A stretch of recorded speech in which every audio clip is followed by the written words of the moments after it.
دوسرا مسئلہ کیا ہوتا ہے کہ ہم نماز جنازہ کے جو مسائل ہیں اسی کے ضمن میں ذکر کر رہے ہیں۔ دوسرا مسئلہ یہ ہے کہ ایک شخص بہت ہی زیادہ بیمار ہے، قریب المرگ ہے، وہاں سیانے لوگ بیٹھے ہیں، بزرگ بیٹھے ہیں، ان کو پتہ چل جاتا ہے کہ موت کی علامتیں ظاہر ہونا شروع ہو گئی۔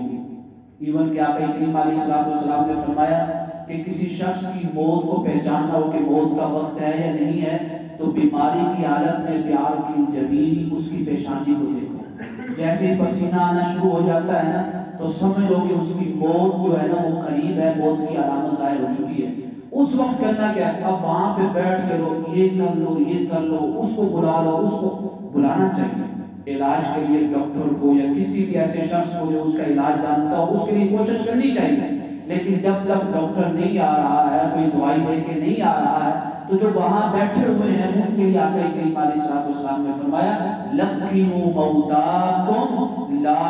الہ الا اللہ، لا الہ الا اللہ۔ جو قریب المرگ شخص کے پاس بیٹھے ہیں نا وہ اس کو نہ کہیں کہ تو کلمہ پڑھ،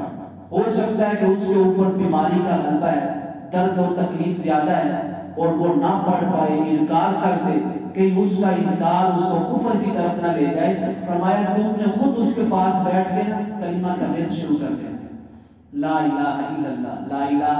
الا اللہ، تو تمہارے ورد کی وجہ سے رب کائنات اس کی زبان پہ بھی اپنا کلمہ جاری فرما دے گا۔ تو لہٰذا اگر بعض لوگ علاج کے لیے اس کی کوشش کر رہے ہیں، ڈاکٹر کو بلا رہے ہیں، کسی طبیب کو بلا رہے ہیں، یا کسی بھی کلینک پہ جا کے جو بھی بیٹھا ہوا دوائی دینے والا اس کو بلانے جا رہے ہیں، تو بعض لوگ وہاں پہ بیٹھ کے کلمے کا ورد شروع کر دیں، قرآن پاک کی آیات پڑھنا شروع کر دیں، تاکہ جو شخص مریض ہے نا اس کی زبان پہ بھی اللہ کا